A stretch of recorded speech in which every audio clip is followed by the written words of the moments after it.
Uma coisa que chama a nossa atenção aqui bem no início é que está sendo instituído para Israel um novo calendário.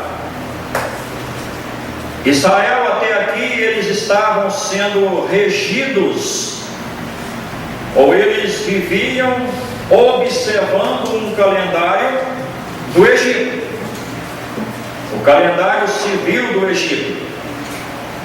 Aqui o Senhor está instituindo para eles um novo calendário, e o versículo 2 menciona isso: esse vos será o principal dos meses, será o primeiro mês do ano. Eu fico lembrando das palavras do apóstolo Paulo em Romanos capítulo 6 e o versículo 4. Um capítulo que apresenta para nós a doutrina da santificação. E o apóstolo Paulo, então, no capítulo 6, no versículo 4, ele disse assim: fomos, pois, sepultados com ele na morte pelo batismo. Fomos, pois, sepultados com ele na morte pelo batismo, para que, como Cristo foi ressuscitado dentre os mortos pela glória do Pai, assim também andemos nós em novidade de vida. O apóstolo Paulo está mostrando ali que quando nós descemos as águas do batismo, nós estamos dando um testemunho público em obediência à palavra de Deus com relação ao batismo, ao descer as águas no batismo, e nós estamos dando um testemunho daquilo que aconteceu na nossa vida quando nós cremos no Senhor Jesus Cristo. Estamos morrendo para o mundo, estamos ressuscitando juntamente com Cristo para vivermos uma vida nova, uma vida separada, uma vida diferente, e acima de tudo uma vida que deve agradar ao nosso Senhor, deve agradar aquele que nos libertou, aquele que nos comprou.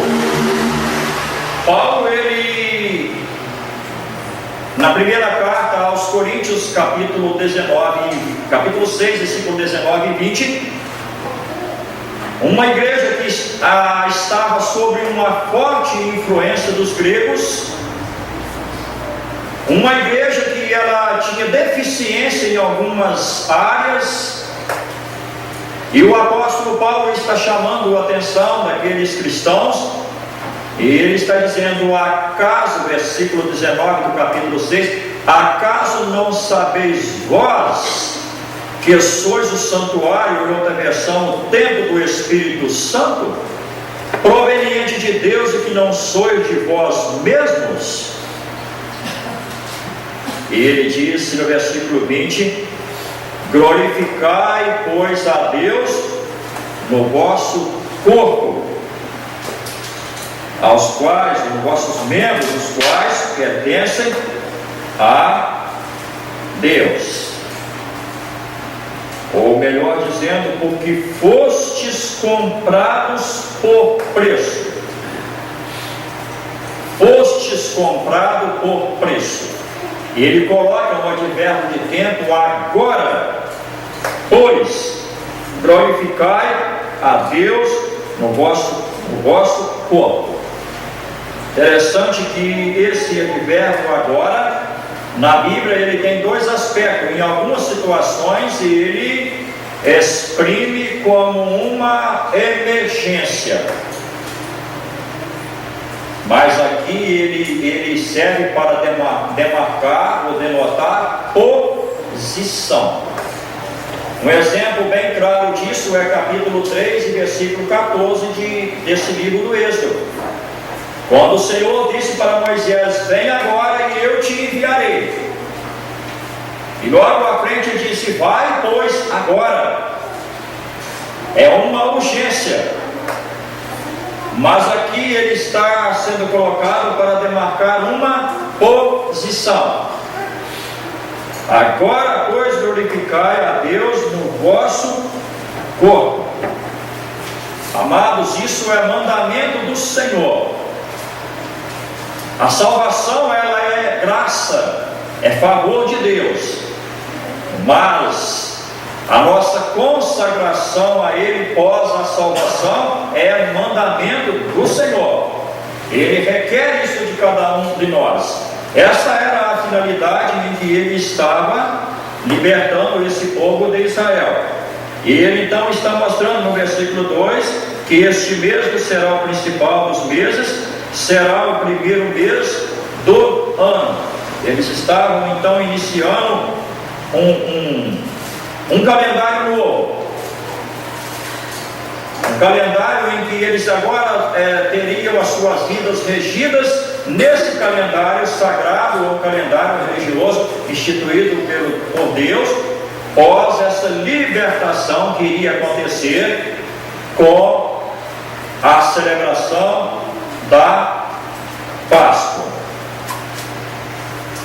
No capítulo 16 de Deuteronômio, versículo 1, nós podemos descobrir qual é o primeiro mês então do calendário judaico.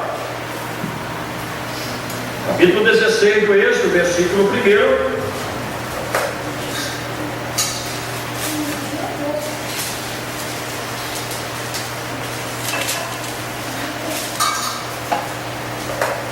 Guarda o mês de Abibe e celebra a Páscoa do Senhor teu Deus, porque no mês de Abibe o Senhor teu Deus te tirou do Egito de noite.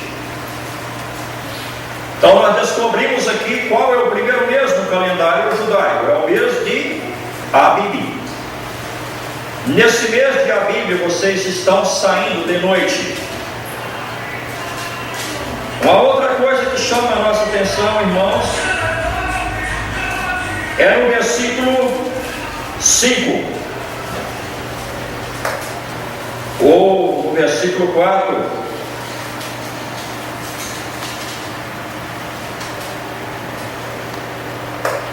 Ou melhor, versículo 3: falai a toda a congregação de Israel, dizendo: aos 10 deste mês, cada um tomará para si um cordeiro.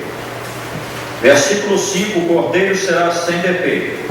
Versículo 6: e o guardareis até o 14º dia. No versículo 3: aos 10 deste mês, cada um tomará para si um cordeiro. No versículo 6: e o guardará até o 14º dia desse mês. Esse cordeiro, ele ficava guardado 4 dias. Porque no versículo 3 menciona que ele era tomado aos 10 do primeiro mês e era guardado até o 14º dia, no versículo 6. 4 dias. Isso aqui, irmãos, fala da vida do Senhor Jesus Cristo, que foi provada, que foi vigiada dentro dos 30 anos de ministério, melhor dizendo, dos 30 anos dele numa vida particular, e depois dentro de 3 anos numa vida pública, em que ele foi vigiado por todos os religiosos da época, procurando ver se achavam nele alguma coisa de pecado. E em João 8,46 ele disse para eles: quem me convencerá de pecado? Jamais foi achado pecado na vida do Senhor Jesus Cristo. Ele era o Cordeiro de Deus, como João menciona em capítulo 1 e versículo 29 do seu Evangelho. Então esse Cordeiro, ele era guardado até o 14º dia, e não apresentando nenhuma anormalidade, ele era era imolado no crepúsculo da tarde. Uma outra coisa que chama a nossa atenção aqui é que o sangue era espargido na ombreira e na verga da porta.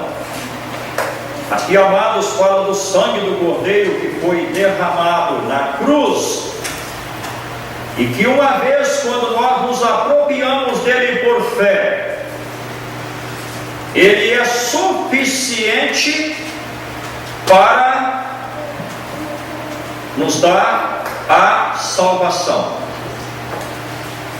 O sangue de Cristo, o sacrifício de Cristo na cruz, ele é suficiente para nos dar a salvação, para nos dar a libertação da escravidão do pecado nas nossas vidas. O Senhor Jesus Cristo falou com os judeus em capítulo 8, versículo 36 do Evangelho de João, quando ele disse: se o Filho vos libertar, verdadeiramente sereis livres. Em Colossenses capítulo 1, versículo 13, Paulo enfatizou bem a obra salvifica ou salve vivifica o pecador. E aquele capítulo 1 da igreja, da carta que Paulo escreve à igreja de Colossos, ele destaca a suficiência da obra de Cristo, porque aquela igreja estava sendo invadida por uma heresia. Ele então destaca o sacrifício de Cristo como suficiente, e ele disse no versículo 13: ele nos libertou do império das trevas e nos transportou para o reino do Filho do seu amor, em quem temos a remissão dos pecados segundo a riqueza da sua graça. Na carta de Paulo aos Efésios, é a carta que nós consideramos lá esses dias, lá em Cascavel, dentro daqueles 3 pontos que nós consideramos a igreja projetada ou escolhida por Deus antes da fundação do mundo, o Filho redimindo e o Espírito Santo selando, o propósito de Deus em tudo isso, em otorgar esse período de tempo onde essa igreja está sendo ainda está em formação, que Deus já veio na eternidade futura glorificada, e que somos nós. E o apóstolo Paulo então ele destaca no versículo 6 do capítulo 1 que nós fomos aceitos no amado. No versículo 7 ele frisa em quem temos a redenção, a remissão dos pecados segundo a riqueza da sua graça. No capítulo 2, versículo 18, ele disse: por ele ambos temos acesso ao Pai em um só Espírito. Nós encontramos aqui então que esse povo, eles iriam ser libertos, porque iria acontecer a Páscoa do Senhor. Amados, essa palavra Páscoa, ela vem de uma palavra grega que significa Pessai, ou passar por cima. Lamentavelmente, Páscoa para o mundo apenas consiste em chocolates, e por sinais caros, exploração. Mas no contexto bíblico, Páscoa, no versículo 27, respondereis ao sacrifício da Páscoa ao Senhor, que passou por cima da casa dos filhos de Israel no Egito, quando feriu os egípcios e livrou as nossas casas. Então o povo se inclinou e adorou. Amados, uma segunda coisa que chama a nossa atenção aqui é que nós temos aqui 2 preposições. A primeira delas está em Levítico capítulo 2 e versículo 2, que é a preposição, a frase é do Senhor. Do Senhor. Na carta de Paulo, 1 aos Coríntios, nós encontramos essa preposição no sentido negativo. Quando o apóstolo Paulo Corinto no tocante à ceia que estava sendo deturpada, estava perdendo totalmente o sentido. O apóstolo Paulo disse: quando vocês reúnem no mesmo lugar, não é a ceia do Senhor que vocês estão tomando.